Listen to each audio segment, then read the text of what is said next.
If you look back, even now where you're sitting, and look back at the things that used to be hard, you start to see how there's a pattern there that actually forges your own story, that forges who you are now and who you're becoming, projecting out into that future self. I do want to introduce Paula Bailey to the podcast. Hello.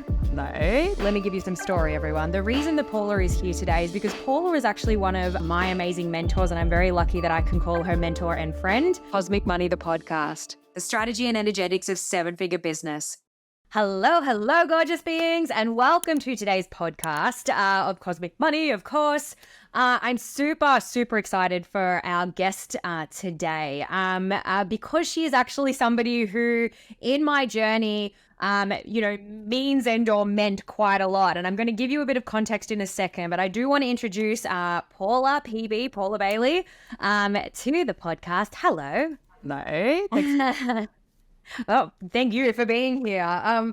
Paula is actually, we were just joking before about being a dream curator. I love that as a title, as a vision amplifier, somebody who works with a lot of business leaders. Let me give you some story, everyone. The reason that Paula is here today is because Paula is actually one of my amazing mentors, and I'm very lucky that I can call her mentor and friend. And I want to give you a bit of backstory, as to part of my own journey to really land us, in this place, why bringing Paula's amazing, magic and being, to this podcast was an absolute no-brainer for me. So 5-10 years ago, whenever it was that we met, business was feeling very clunky for me. I was doing all over myself. Absolutely. All of the shoulds, all of the expectation, all of the fitting myself into boxes of what I thought, business was meant to look like. And I came across Paula and Paula ended up becoming one of my amazing mentors. And during our journey together, I really remember this pivotal conversation that we had. And what's really interesting, let me say one more thing, that please, everyone, if you have a mentor out there that literally changed your life in some way, shape or form, go and tell them that. Even if they may not even be a mentor, they could just be a human that said something to you at a particular point in time that literally changed your life. I think that there is something magical and cathartic and beautiful in actually communicating that. And I can tell you that I probably beat myself up a little bit for a long period of time by not actually having this conversation with Paula until we landed here to, come and be on this podcast. And what I said to her was, we had this conversation one day and I said everything was clunky as fuck. It just wasn't working, whatever. And what Paula said to me was that the reason, Skye, is because you are hiding 50% of yourself. And I was like, what? What are you talking about? And she was like, well, you are this next level, expansive, universal being. You know so much, more about what it is to be here in this human experience. And the only way you're showing up is in a very strategic box of what a business mentor should look like, or, how I should act or something like that. And I was probably triggered as fuck at the time, how dare you say that to me? Yeah, it doesn't sound like me at all. However, it literally was like, my clients know because they have heard this story, many times over the years before, but it was absolutely one of the most transformative points in my business, in my career, of realizing and having you be that permission slip for me to be so much more of myself, and that was actually, okay. And I got to do business and life, aligned with all facets of me, and that actually that's better business, and so that, for those who are listening, that is why Paula is the person that is here today. That is why we are having this conversation. And, when I thought about this podcast and guests and people that I wanted to invite, I was standing there naked in the shower and, one name went flickering, like just, downloaded into my head. And I was like, oh my gosh, I have to ask Paula, because it would be, sacrilege to not invite you here. Right. So that is my very, allow me to take this moment But love to that. say these things out loud. Yeah, it's very Yeah. good. And thank you. Thanks for sharing. I was actually just reflecting that I always say this, that I don't know if you remember, I used to say this all the time at the end of our events. I always pinch myself, do I really get to do this? Is this really my life now? And every day I open up my social media and I realize that there's these amazing humans dotted around in all different aspects, doing different things, like different ways of showing up as leaders, sharing their stuff. And I get to go, I helped bring that person that I could really see out. And it just brings me so much joy, kind of making it a better place. I truly believe it is an honor to do what it is that we do every single day. Like, it blows my mind, that we get to make impact and we get to have contribution. And, we are so lucky that what we get to do is deal with humans on a really personal level for things that mean so much to them. And that to me is the pinch myself moment. It's like, humans allow us into their lives to, sprinkle in, even with this podcast, a little bit of magic. And there might be one thing that is said today that somebody may find transformative, that sends them in a new, different, inspired direction. And how awesome is that? Like that's what we get to do as a job. That's it. Yes. Yeah. So talk to me then, about what you are super passionate about at the moment. What is happening in your world? Yeah, I think that's, you talked about hiding part of yourself. I think that's been a big part of my journey, and I'm only realizing that for myself. Like how much of myself, parts of myself, where was I hiding all throughout, even my corporate careers, super successful, always, never had a problem like rising up the ranks or doing what people expected me to do.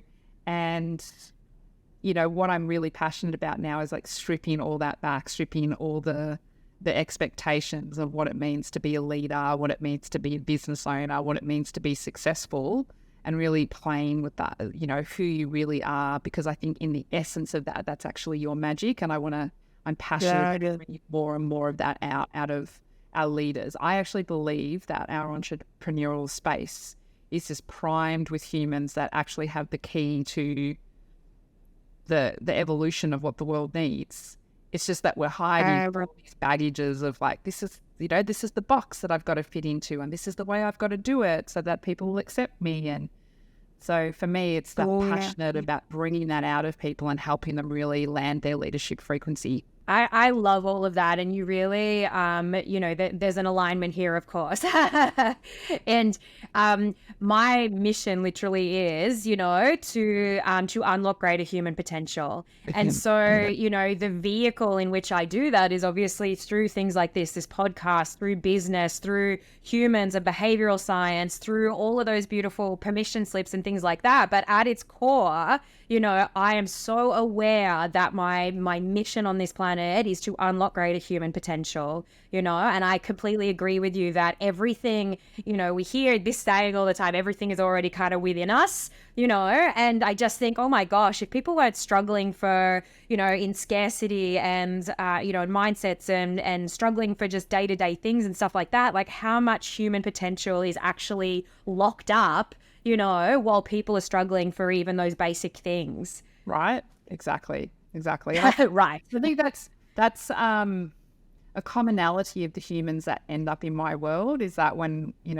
we put things up on the wall and we start looking at their vision overall, every single person that comes to me already has this innate sense that they were born to do something. They know that they've got some form of mission, whether that's their cosmic mission or their, like a soul mission or something, it's usually like this spiritual path, and there's something within them. And I think the ability to move out of scarcity, and which we know is, quite low frequency, our ability to move beyond that and go towards something else, move towards being the operative word. We know that, right? That as coaches, we're looking to help people move towards rather than run away from things. But their ability for people to, whether they're doing it in a business setting or whether they're doing it through, other difficulties that they're having, because they're blessings, right? that's that starts to help us unlock what's actually really within us that goes way beyond just clients and money and that external success.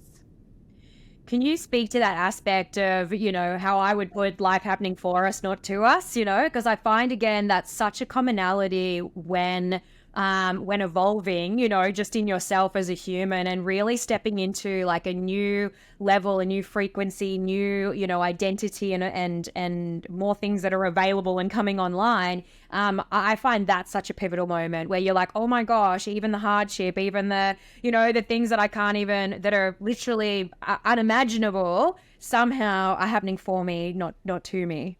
Yeah, 100%. But if you look back, even now where you're sitting, and look back at the things that used to be hard, you start to see how there's a pattern there that actually forges your own story, that forges who you are now and who you're becoming, projecting out into that future self. So I always think to myself, well, if I can look back, because it's always easier to look back and make the connection. I know that one day, whether it be in a year's time or in 10 years' time, I'll look back at this perceived difficult moment and it will make sense. So if I sit in that trust of just knowing it's been the same pattern my whole life, I know that I'm going to look back and it's going to make sense. That always brings me a sense of peace and calmness, even within what feels like chaos. Yeah. Plus also just genuinely asking, like, what is this actually teaching me? Because there's nothing that I've never been able to not solve. Nothing. Yeah. You spoke before we came on about something that you're journeying with at the moment as well, I think is tied into this, which is, more allowing and, less force, that kind of thing. And I, as you said that, I was like, oh, I feel personally attacked. Because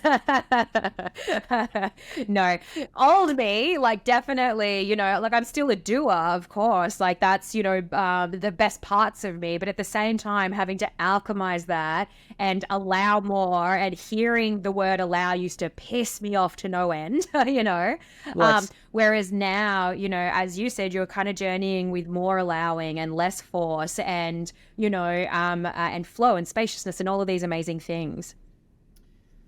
Yeah, I mean, this is like a lifelong journey as well. And the more I peel back, I recently made a decision that really left most of my calendar fully open, like fully open, not just like perceived open, but energetically, like just fully open. And then I started to strip more and more, and I'm like calling it like my unscheduled era, and it was interesting what was coming up within me, like the first week of doing it, a couple of weeks, probably month, to be fair, of doing it, I would bounce around the house being so profoundly bored or perceived, bored and not really knowing what to do with myself, and understand, like, I've had these cycles in my life before, like when I left my very successful corporate job to do my own thing.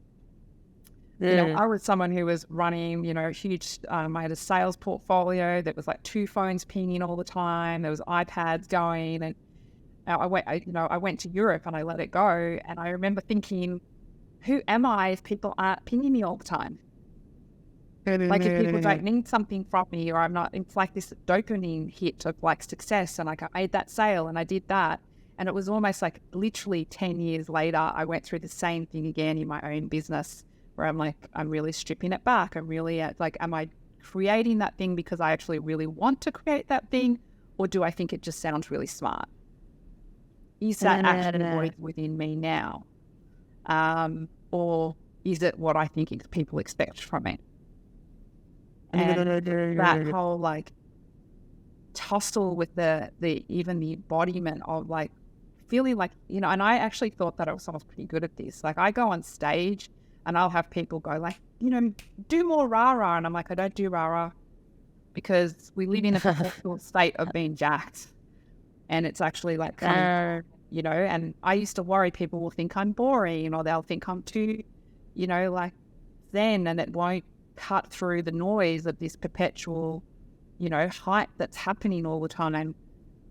But there's a place for all of it. And that's the thing, it's the acceptance of ourselves, right? And so me actually coming back to self and going, I'm okay, because that's actually part of my nature. I'm okay to not have it like pinging all the time with everything. I was just telling myself that I needed that because I thought that that's what it meant to be successful.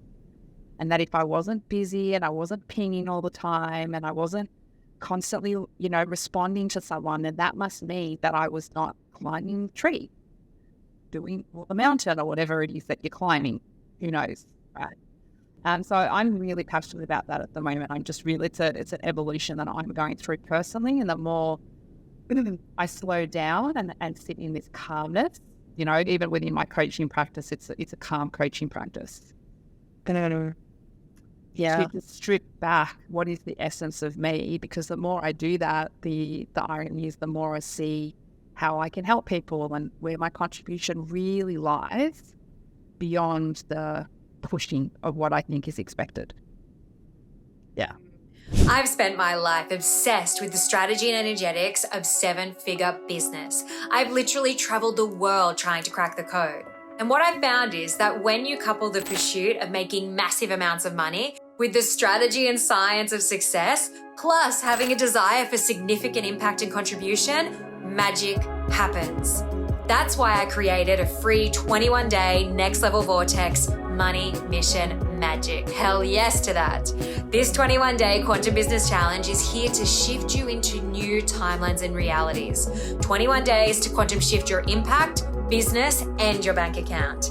These carefully crafted and channeled tools are the exact things I've used to create a life beyond my wildest dreams, and I'm not done yet. If you're ready for incredible transformation now in all areas of your life, more money and financial freedom, freedom of time, freedom of lifestyle, freedom of choice, better, more connected relationships, greater levels of health, and simply calling in more magic into every single day, then these 21 days are going to blow your mind. 21 days of powerful universal, behavioral, and strategic tools to quantum shift your internal state so that you start to see massive changes in your external reality, bringing the metaphysical into the physical. Join the challenge now and get ready for the most powerful 21-day expansion to quantum shift your impact, business, bank account, and your life. Cosmic Money, the podcast, The strategy and energetics of 7-figure business. I feel like this conversation is very timely. I feel like I'm having a remembering, like while we're sitting here. This familiarity of so many things that I know I've journeyed over the years, and I'm being taken back to some of those moments where where this soul knowing came from conversations that I probably had with you. And I remember there being one question that for years has broken my brain, and it's probably the only question that breaks my brain, which is, who are you without service? And that used to just, I could never answer that. And it was almost a discomfort, I don't know, like, who am I without service? What would I be doing? What does that version of Skye look like? And really being able to sit, I guess, be the observer and sit in an amount of discomfort with that, and be able to be still with it without judgment and without necessity, without, dopamine hits and all the rest of it, and be like, yeah, okay, well, what does that look like? Well, that's a cycle that I've really identified more and more within myself and within people that I work with is the humans that tend to want to help people. And I'm not saying that other people out there that don't want to help, like we know the levels that we're talking about, our coaching, community and consulting, and people who are building businesses that genuinely want to have an impact on people. They're often driven, from my experience, and this could be a huge generalization, but we are often driven by the need to help, but it's also the need to save. I will save you. I see business owners who aren't even in the coaching space are spending all their time saving even their team members. They're saving their team members. They're saving their customers. They're just, because they have almost been, we've been brought up to believe that being good meant that we were always doing things for other people, that we were putting our own needs aside. What we wanted didn't really matter. As long as you were helping other people, you're good. You're hunky-dory. there's a limit to that, because at some stage your ability to and your capacity to actually hold more and to do more really the wheels start to fall off. If you're constantly in this place of the savior mode, I call it the savior mode, and I actually ask that where I can really sense it with clients now, and it's interesting what it brings up for people. Like, who would you be in your business, in your life, if you weren't constantly saving people? But if you turned around and you're like, I'm actually going to lead, I'm going to choose me, I'm going to choose choice. Doesn't mean you shit all over people, but it's like, who would you be if you were choosing you first? What would you create? How would you lead? How would you set your team up? What would your culture in your businesses be like if you were actually genuinely going deep within and going, what do I want out of my life, out of my culture, out of my business? What do I want? And that I'm actually valuable beyond me saving, because that's the key. Where is your innate essence? Where is your innate goodness beyond feeling like the only reason why you exist is to be a savior or to be a servant? It's an uncomfortable place to play with, and I can't even say that I'm 100% there as well, because I really love helping people. But the more I sit in my essence of what am I creating, what do I want to create, obviously knowing my industry and my niche so deeply now after being in it for so long and understanding the core of all the issues that are happening, something magical is happening the more that I choose to actually pick me and my own path. I remember a story you once told, and I very much appropriated it and have told many people, about going to I believe you went to a keynote speaker, and it was a Navy SEAL. And somebody asked him at the end, you can tell the story if you'd like, if you know the one that I made. You tell the story. My version. Yeah. I've probably bastardized it over the years. However, I love, so Paula went to a keynote speaker over in America, and it was a Navy SEAL diver, but the types of people that literally are hanging off helicopters and being thrown into the water, literally to save people's lives. And somebody asked a question at the end of the speech, and the question was, how do you know if there's a mass casualty event, and there are people everywhere, like, how do you know who to save? And the answer was, we save those who swim towards us, and that in itself, like, I literally have goosebumps, like, sitting here and saying that back to you, because that is so, again, transformative. It's the only word I can use today in relation to understanding that we aren't here for everyone, and even though we're here for, the amazing clients and humans that float our way, that, we still aren't even necessarily saving them, as you said, that they have to swim towards us, that there is, there has to be that desire and that need and that, that peace that's already inside of them for it all to work out, really. Yep. And then the next part of that, I think the next evolution to that story now, if I was telling it from stage, is then if they're swimming towards you, who will you be to lead?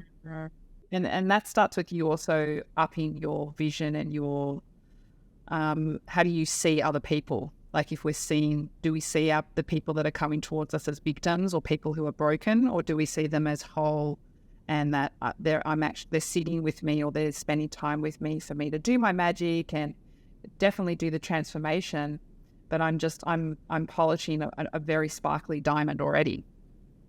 It's just like the next layer of sparkle. That's a game changer question, to just even raising the way that you see other people. And it's not just clients, the way that you see people, anyone that you relate to in your life. Like, I think a lot of us can identify with feeling like, I'm always doing everything for everyone else. I'm like sorting everything out for everyone else, and everyone else's needs come before mine. It's like, if you elevate how you see everyone in your world, that they're not needy, that they're not victims, that they, we're here to actually co-create, and that everyone's on this even space. Even as leaders in our industries, like people coming to us, we're co-creating and we're sharing and collaborating for the evolution of our planet.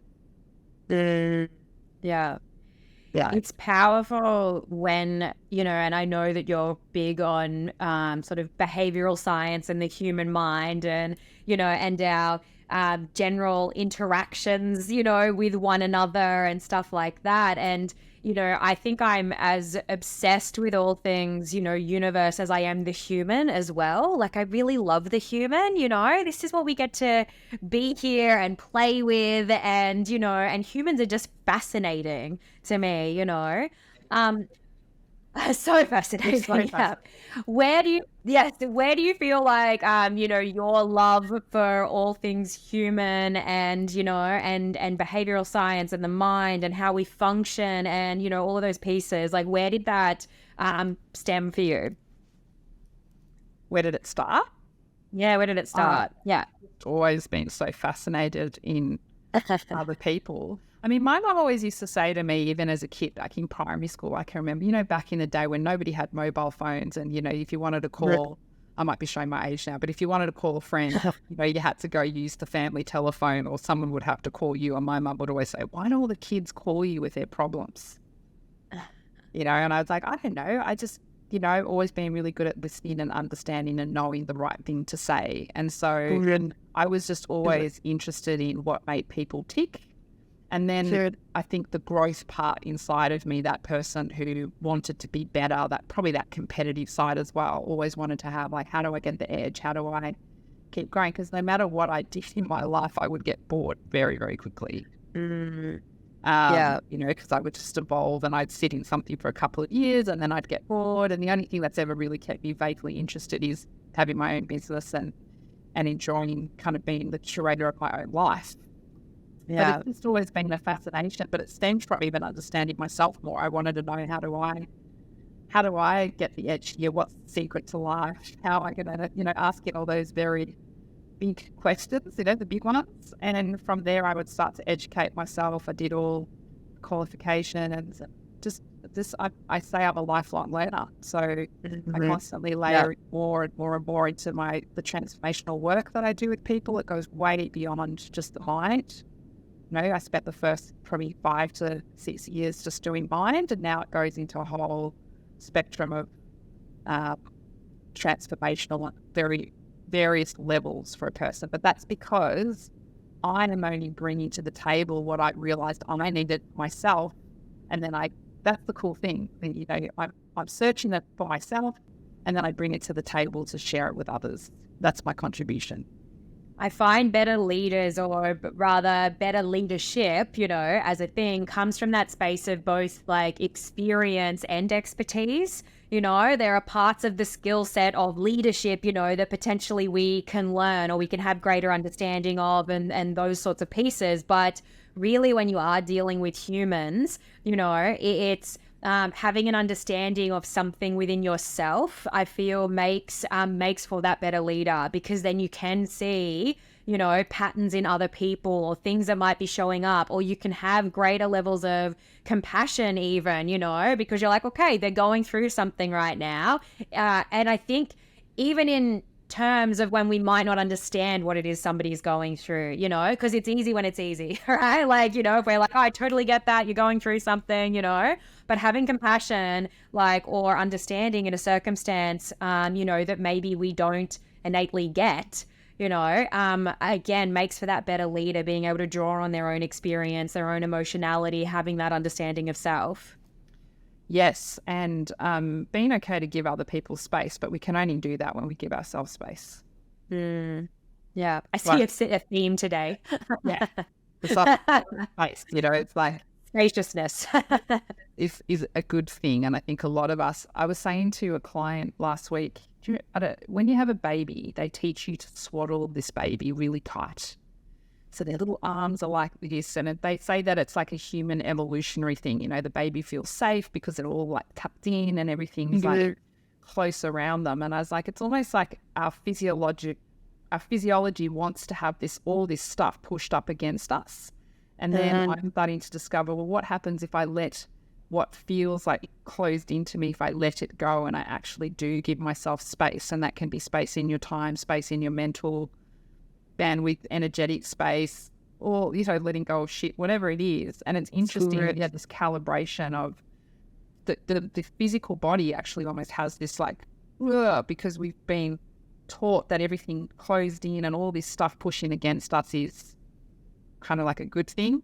Whereas I think the opposite, the more we learn to actually let it go and let the pieces like just fall away, the actual true leader within you will actually unfold. Like, within me, the more I strip away and realize, I'm on a journey myself. Like, where have I not been vulnerable enough? I need to be more vulnerable. Where have I not been more as authentic as I could be on this journey, so that other people feel like they can do that too? Because it might look like, because we get the highlight reels on socials, but our ability as leaders to be authentic with our team, share from a place of openness. It's a different frequency of leadership that we haven't been taught before. But this is where I think it really needs to go, and it just really starts with us. Speak to me about contribution and impact and, some of these really expansive, amazing things that I know, again, you're really passionate about, and helping bring that out in leaders as well. Talk to us about that. It's funny, I'm getting what's really alive for me at the moment. The theme that I'm seeing is a lot of leaders pushing up against things, and I use the word push. They're sort of back there again with it, pushing and nothing seems to be quite landing. And I'm seeing things like fall apart. And it's almost like we're being asked again to let go of the things that we built up that we thought we needed to have in place. So I think there's a real theme in the calling of, like, if you know that you're someone who I don't want to say should, wants to contribute, was born to contribute. You don't have to, but I think if you're listening to this, you kind of know it's just inside you. Yeah. Right? Yes. Don't be afraid to let go of the things that are feeling super heavy, because it's not meant to feel that heavy. There's always a solution. It's just your reptilian, crazy croc brain that wants to tell you that everything's going to burn down and that it's going to be chaos and that you're going to go back 10 years. But I think there's an echelon of entrepreneurship at the moment that is sitting in this old pattern of push, everything might collapse if we don't keep pushing. Even if it's not a chaotic push, it could just still be on some level, some pushing, which doesn't really need to be there anymore. Like, you're safe. If you just assume that you're safe, that your children are safe, that your legacy in terms of wealth and depth of wealth is going to be okay, what comes underneath there, because you are not going to be able to pass the next doorway without actually looking in the mirror and really being honest with yourself about how are you meant to be contributing. I just think doesn't mean that you're going to be the next TikTok sensation, or you have to have a pod, or it's not about that for everyone. It's just like you can feel you can feel and you can hear the whisper. And I think you just get to a point where I need to actually turn up as me and start saying the things I meant to say, or doing the things that I know I was born to do in order to go to the next level. And I think this is the next level of contribution. I really resonate with like the and the should in that, though, the should that we don't want to say is a should, from that energetic experience of like knowing that you are born for something, and I mean, we all are. That's a very broad saying right there. But, that contribution, and I had to journey with that myself over the years, and I feel like I probably still am. And part of what I learned about myself, during that time was, there's this idea that significance is a negative thing. It's like, no, like, Tony Robbins says, like, significance isn't one of the good ones. You want to pick love, and you want to pick contribution, and you want to pick, all these different things. And I was like, that's so odd to me, because if I resonated and felt into a word, significance was the word. And it took me many years to sort of realize and journey with the idea of this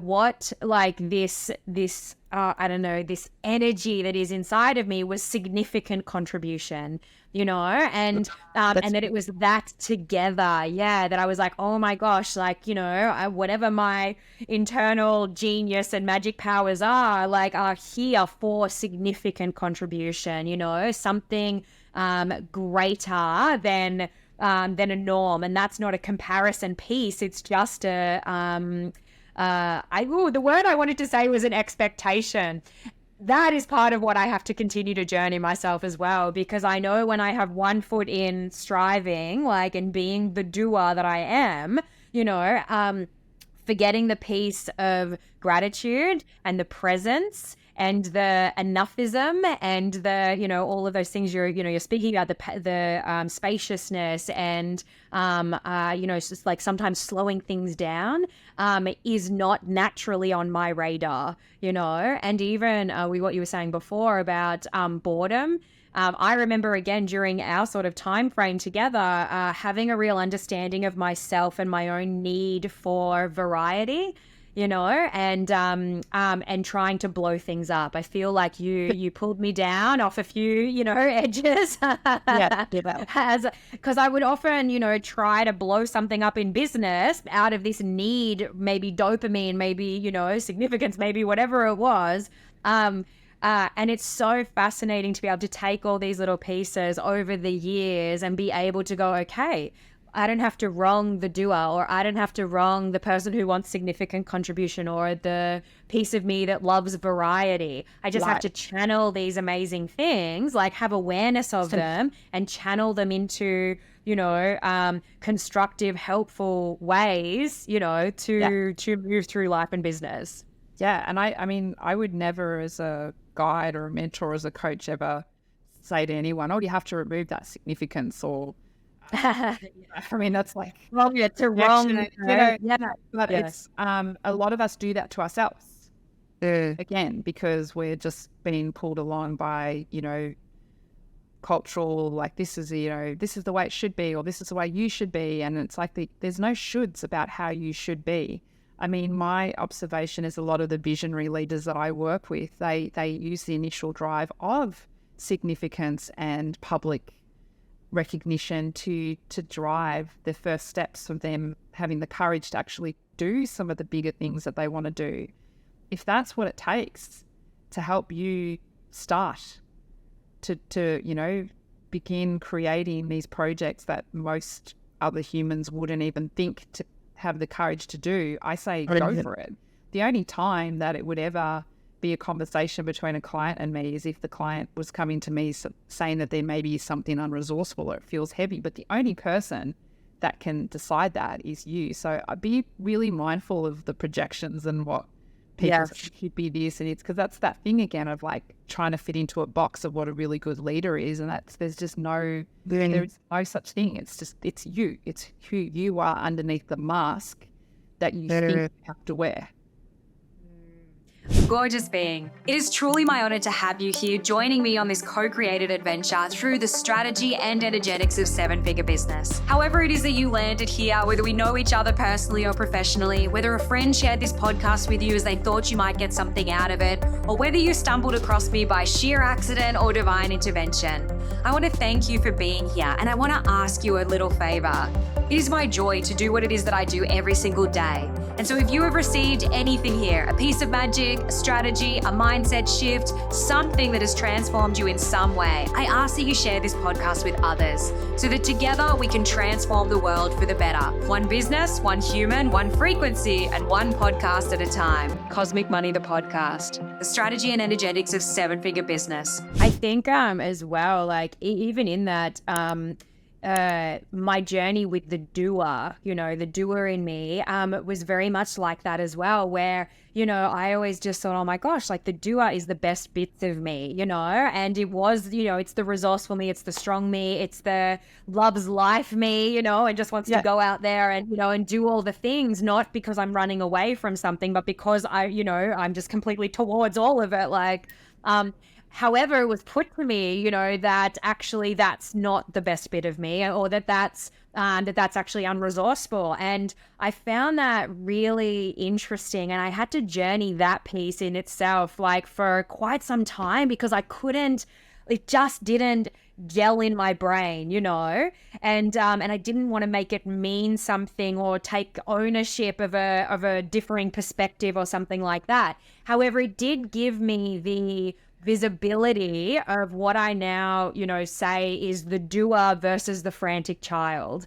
And I understand the portion of the doer in me that I would call the frantic child. And the frantic child is the one that, yes, is sometimes doing out of an anxiety or out of a need or out of a, expectation or something like that. And although most of the doer in me is the other one, like the good one, it did give me enough recognition to sort of say, hey, there's actually two parts to this, or there's a sprinkling of something else, and to recognize that in those moments was so much more powerful and, again, resourceful to be like, oh, okay, like, am I doing out of something great, or am I doing out of some sort of anxiety? And being able to call myself out on that and stop that piece in its track was, again, super powerful in my own journey. Yeah, well, I mean, you are really one of the most self-aware humans that I know. So I think that's a gift of yours. Not many people that are brave enough to step up to the plate and actually own all the parts. But you are someone that can often see the parts before, a lot of people need help seeing the parts, whereas you see the parts really, really well, which I think is a gift of yours. I spoke about this with another entrepreneur only last week, remembering our parts are still parts of us. We're not trying to get rid of the part. So if that, the girl, what do you say, the high energy frantic child is popping up, it's always about, well, what's she want to say right now? What is she trying to get my attention with? Because she's not that. She's just a part of me that usually is like, I've got parts of myself I can see when they pop up. It's like, oh, hang on, let's just slow down here. What are you trying to tell me? Because it's usually that I've forgotten some innate wisdom that is already within me. Yes. And I find, no, I don't know what I was about to say anyway. We'll just delete that. I'll tell you a quick little story. Last week, to be honest with you, I had this strange heart rate thing, that was going on. And I was like, why? I felt a little bit frantic, and I couldn't place it. And I was like, why is this going on? Like, and I checked my heart rate and I thought, oh, it's a little bit elevated. Am I anxious for some reason? Or, and so I spent most of the day psychoanalyzing myself, because you are correct. I am somebody who does that quite a lot. And it turned out, no, I was just fighting some kind of infection. And I was like, that's really interesting when sometimes, no, it's not actually. Like, yeah, you're so self-aware that you're psychoanalyzing all over yourself, trying to figure out what is this trying to tell me, when sometimes actually it's just go and lay down, or, you're fighting a bit of an infection right now, or, something else. So it is this fun balance.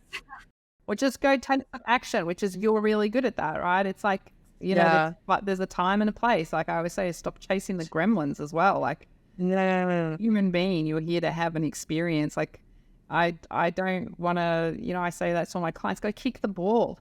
Like, I always think about you on the soccer pitch, go actually kick the ball. We need to see where the ball, like what's happening, so that we can work out, is your foot placement not quite right, or is it something that you believe about where you can send the ball, or, is your frequency off? What is it? But we're not going to know unless you actually also take some action. And I find a lot of entrepreneurs can get stuck in that space, where it's where if we just, kick the ball, as you said, and got that piece of clarity that in the doing of the thing, in the action taking, it actually gives us the information that we need to be able to pivot, or to go, to follow a piece of great excitement or whatever, or to stop following something because you're like, oh my God, no, that's not it. I am grateful for as grateful for the no's as I am for the yeses, right? And the more that we can just kind of become that observer of it all, and not wrong emotion and not wrong the parts of ourselves, as you said, and, and take the lessons and, understand, like, the better we're going to be long term, I feel.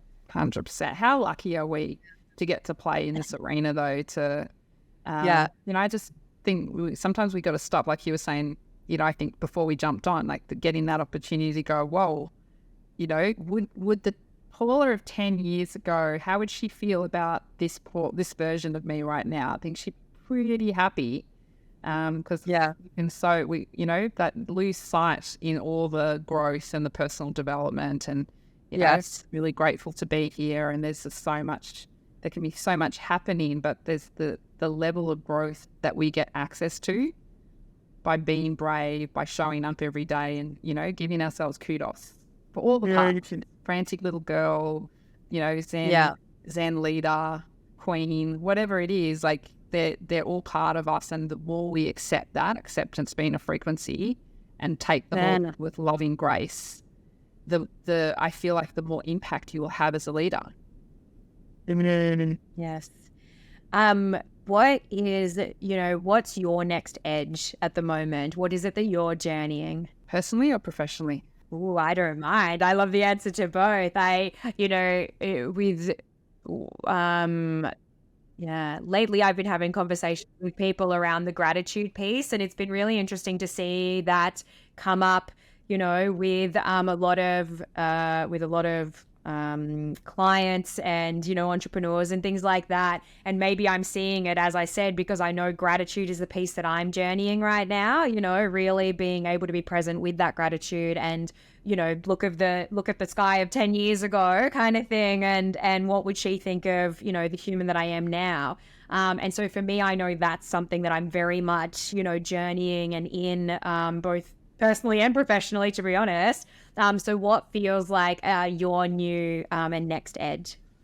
There's a few themes that are dropping in for me. So there's definitely a level of acceptance. I was over in Europe a couple of months ago, and I, came to this place where I'm like, universe, okay, cool, I'm ready. Show me. I'm ready to stop running. I'm ready to actually, show me the next level of whatever the magic is or the gifts, because I think for a long time I was running away from it. I was actually terrified of what would finally happen when I slowed down to actually turn around to whatever it is here, to actually open up to who I really am.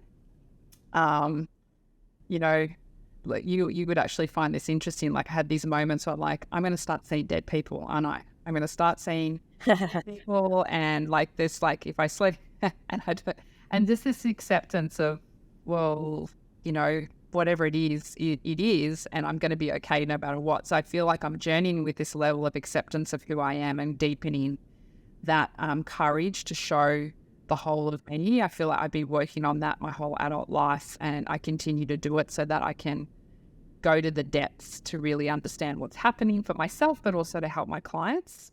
And also just expanding my own, if I'm a vision amplifier for others, like I do it with myself, so journeying with the dreams that I've always had for living parts of my time in Europe. And there's all these beliefs and things and shoulds and expectations, am I going to be a bad mother for wanting to live like that? And, not, how is this going to work? Because I'm always pushing up against what I think is the boundary. Like I always think those people that went to explore the edge of the world, I don't know what century that was, like how brave they were. They literally thought they were going to fall off the edge of the earth. And I see my development like that. You push up against it. You're pushing up against this perceived boundary, even though it might be bigger than what it was 10 years ago. You're pushing up against this new way of being. And this is what I've had in my mind for a long time. So I'm journeying on the edge of what will that all look like, having the courage to actually do what exactly it is, what that I really want to do, even though it does not fit into societal norms. And just really playing with that so that I can take the edge in leadership. I love having conversations with you because it's always, you make me question my own, thoughts and feelings and beliefs, about different things that might roll around in my brain. And the one that just kind of came to mind with what you were saying is this idea that, I often say to people, I'm like, it doesn't necessarily get easier. It often gets harder, because as you're on the entrepreneurial journey, like, if you're not losing $100, you're losing $5,000. If you're not losing $5,000, there's $10,000, or a $20,000 or $50,000 client just canceled. Like that the challenges don't actually get easier; they get harder, and that's why we need to alchemize them at the levels that we're at. Now, that's a great way of looking at things, and we could all probably sit here and go, "Yes, absolutely, that sounds right, Skye." But what you have me questioning is really obviously, well, why does it have to get harder? Why does it have to get harder? And yes, we are journeying different things at different levels. And that is part of that expansion and those edges, and yes, there's going to be fear. I think maybe having more acceptance that whatever it is right for right now, and that there doesn't actually have to be this expectation of, it's going to get bigger and more tumultuous and you've just got to get better at it. And that's probably part of that push, mentality, I think. Well, there's two things. It's like the belief that something has to get bigger, thus more complicated and difficult on the 3D level, right? Which is not true if you don't want it to be true. Yeah. Because that's kind of like an old, archaic way of thinking about growth and success. I like to say, yeah, maybe it's going to get more challenging, but you're going to get better.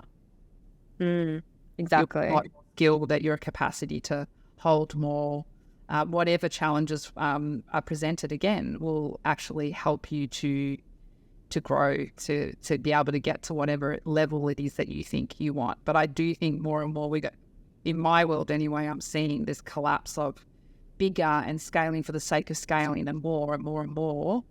I want to see more light leaders. So that's my thing. It's like, light being light, literally like a pillar of light shooting up and lighting up the globe. But light meaning you don't have to have that weight on your shoulders. It's a very old way of operating in it, and we don't have to do that anymore. If we choose to, it's okay. If you want to, then cool, you do you, boo. That's my thing at the moment. It's like there's complete choice in every part of this, but you do not have to feel like it has to keep getting harder in terms of the push down on you, because that belief in itself stops you from actually evolving into who you really are born to be. What is, just as a final question, what is the best bit of advice you would give our listeners in relation to being able to, it's a very push question, being able to get to 7 figures and beyond. What is it what piece of advice would you give to the entrepreneurs out there that are wanting to expand and grow, even if that's personally, even if that's, them the being or within their professional aspects?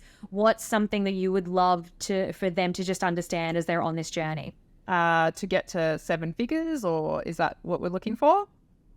Both. I will allow it to be broad. Yes, 7 figures, but I also know that question may not resonate, and so totally resonates. Because there's nothing wrong with that. What question? I'm downloading for you right now. If you're only listening to this, silence. Let's just take the silence for the moment.